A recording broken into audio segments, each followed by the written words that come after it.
America अब इस युद्ध में एक अलग तरह की रणनीति अपना सकता है, जिसे अक्सर indirect boots on the ground कहा जा रहा है, यानी सीधे बड़े पैमाने पर सेना भेजने के बजाय स्थानीय ताकतों को हथियार देकर जमीन पर लड़ाई को आगे बढ़ाया जाए।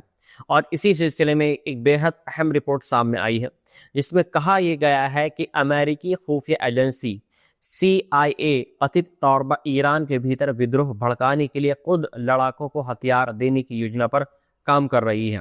रिपोर्ट्स के मुताबिक अमेरिकी प्रशासन इराक में मौजूद कुर्द नेताओं और ईरानी विपक्षी समूहों के साथ सक्रिय बातचीत कर रहा है, ताकि पश्चिमी ईरान में एक संभावित जमीनी अभियान शुरू किया जा सके। और ये अभियान आने वाले दिनों में शुरू हो सकता है। एक वरिष्ठ ईरानी कुर्द अधिकारी ने यह भी दावा किया कि कुर्द लड़ाके ईरान के पश्चिमी इलाकों में ईरानी सुरक्षा बलों के खिलाफ कार्रवाई करने की तैयारी कर रहे हैं, और इसका मकसद ईरान के भीतर ऐसा माहौल बनाना है जिसमें आम लोग भी सड़कों पर उतरकर मौजूदा सरकार के खिलाफ विद्रोह कर सकें और उन्हें सुरक्षा बलों के दमन का डर न रहे।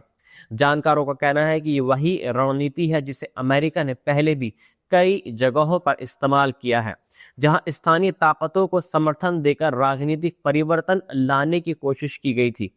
हालांकि इस तरह की रणनीति बेहद जोखिम भरी भी होती है, क्योंकि इससे पूरे क्षेत्र में लंबे समय तक अस्थिरता पैदा हो सकती है। इसी बीच खाड़ी क्षेत्र में भी तनाव बढ़ता जा रहा है, और कुवैत में स्थित अल सालेम एयरबेस पर हुए हमले के बाद सामने आई सैटेलाइट तस्वीरों ने काफी चिंता बढ़ा दी है। इन तस्वीरों में दिखाया गया है कि एयरबेस के कई हिस्सों को भारी नुकसान हो पहुंचा है, और रिपोर्ट्स के मुताबिक बेस की लगभग आधी इमारतें पूरी तरह तबाह हो चुकी हैं। हालांकि इन तस्वीरों की स्वतंत्र रूप से पुष्टि नहीं हो पाई है, लेकिन अगर ये सही साबित होती हैं तो ये खाड़ी क्षेत्र में अमेरिकी सैन्य ढांचे पर सबसे गंभीर हमलों में से एक माना जा सकता है। इसी दौरान सऊदी अरब ने भी दावा यह किया है कि उसने अपने हवाई क्षेत्र में घुसते ही 9 ड्रोन को मार गिराया है। सऊदी रक्षा अधिकारियों के मुताबिक ये ड्रोन देश के भीतर संभावित हमलों के लिए भेजे गए थे, लेकिन उन्हें तुरंत इंटरसेप्ट कर नष्ट कर दिया गया है। वहीं संयुक्त अरब अमीरात में हाल ही में हुए ड्रोन और मिसाइल हमलों के बाद 2 दिनों के लिए बंद किए गए स्टॉक मार्केट को अब दोबारा खोलने का फैसला किया गया है।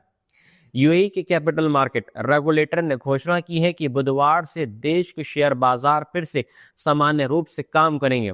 हालांकि इन हमलों के कारण निवेशकों के बीच चिंता का माहौल भी बना हुआ है, और कई जानकारों का ये भी कहना है कि अगर ये संघर्ष लंबा खिंचता है तो खाड़ी क्षेत्र की अर्थव्यवस्था पर गंभीर असर पड़ सकता है।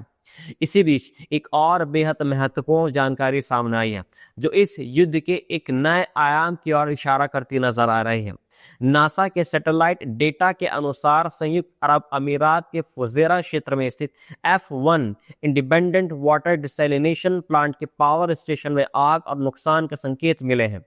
स्थानीय सूत्रों का कहना है कि यह नुकसान उस समय हुआ है जब हवाई हमले के खतरे को रोकने के लिए इंटरसेप्शन किया गया था, और उसके मलबे के गिरने से पावर स्टेशन को नुकसान पहुंचा है। हालांकि आधिकारिक तौर पर इसकी पुष्टि अभी नहीं हो पाई है, लेकिन अगर ये सच है तो ये बेहद गंभीर स्थिति हो सकती है, क्योंकि डिसैलिनेशन प्लांट खाड़ी देशों की एक जीवन रेखा मानी जाती है। संयुक्त अरब अमीरात समेत कई खाड़ी देशों में पीने का पानी का एक बड़ा हिस्सा समुद्र के पानी को साफ करके बनाया जाता है, और अगर इन प्लांट्स को नुकसान होता है तो इसका असर सीधे शहरों के लाखों लोगों पर पड़ सकता है। इसलिए जानकारों का कहना है कि यह संघर्ष अब केवल सैन्य ठिकानों तक सीमित नहीं रहा है, बल्कि महत्वपूर्ण नागरिक बुनियादी ढांचों को भी खतरा पैदा कर रहा है। इसी दौरान अमेरिका की राजनीति में भी इस युद्ध के लेकर तीखी बहस शुरू हो गई है। अमेरिकी रक्षा विभाग के नीति मामलों के अंडर सेक्रेटरी एल्ब्रिज कोल्बी ने कांग्रेस की अगुवाई के दौरान जब ये सवाल पूछा गया कि क्या अमेरिका ने ईरान के खिलाफ कार्रवाई इजराइल की सुरक्षा के लिए की थी, तो उन्होंने जवाब दिया कि हमारे लक्ष्यों में से एक था। उनके इस बयान ने अमेरिकी राजनीति में एक नया विवाद पैदा कर दिया है, क्योंकि कई सांसद पहले से ही ये सवाल उठा रहे हैं कि क्या अमेरिका इस युद्ध में सीधे इजराइल की रक्षा के लिए शामिल हुआ है। ये वही अमेरिकी विदेश मंत्री मार्को रूबियो का एक बयान भी चर्चा में है, जिसमें उन्होंने कहा था कि अमेरिका ने हमला इसलिए किया क्योंकि इजराइल जल्द ही कार्रवाई करने वाला था। इस बयान के बाद डेमोक्रेट और रिपब्लिकन दोनों पार्टियों के कई नेताओं ने ट्रंप प्रशासन से स्पष्टीकरण मांगा है कि अगर इस युद्ध में अमेरिका की वास्तविक रणनीति क्या है, क्या ये केवल सीमित सैन्य कार्रवाई है या फिर एक व्यापक अभियान की शुरुआत। इसी बीच ईद जॉर्डन के आसमान में एक और महत्वपूर्ण घटना सामने आई है। ब्रिटेन के रक्षा मंत्रालय ने पुष्टि की है कि रॉयल एयरफोर्स के F-35B लाइटनिंग II लड़ाकू विमान ने जॉर्डन के ऊपर एक ईरानी वन वे अटैक ड्रोन को मार गिराया है। ये घटना उस समय हुई है जब ब्रिटिश विमान क्षेत्र में रक्षात्मक गश्त कर रहा था और ड्रोन को संभावित खतरे के रूप में पहचाना गया था। इस ड्रोन को हवा में ही नष्ट कर दिया गया है और ये पहली बार है जब ब्रिटेन के F-35 लड़ाकू विमान ने वास्तविक युद्ध अभियान में हवा से हवा में किसी लक्ष्य को मार गिराया है। इस घटना को ब्रिटिश वायुसेना के लिए एक महत्वपूर्ण सैन्य उपलब्धि माना जा रहा है, लेकिन साथ ही ये इस बात का भी संकेत है कि यह संघर्ष अब कई देशों को सीधे तौर पर अपने दायरे में खींच रहा है। जानकारों का कहना है कि अगर कुर्द लड़ाकों को हथियार देने की योजना सच में लागू होती है तो ईरान के भीतर एक नया मोर्चा खुल सकता है और इससे युद्ध का स्वरूप पूरी तरीके से बदल सकता है, क्योंकि इससे संघर्ष केवल सीमित हवाई हमलों तक नहीं रहेगा बल्कि जमीनी स्तर पर भी फैल सकता है। और अगर ऐसा हुआ तो पूरे क्षेत्र में लंबे समय तक अस्थिरता बनी रह सकती है। इसी के साथ ऊर्जा बाजार, वैश्विक व्यापार और समुद्री मार्गों पर भी इसका गहरा असर पड़ सकता है, क्योंकि खाड़ी के क्षेत्र दुनिया के सबसे महत्वपूर्ण ऊर्जा मार्गों में से एक है, ये हम और आप सभी जानते हैं। और यहाँ होने वाली हर सैन्य गतिविधि वैश्विक अर्थव्यवस्था को प्रभावित करती है।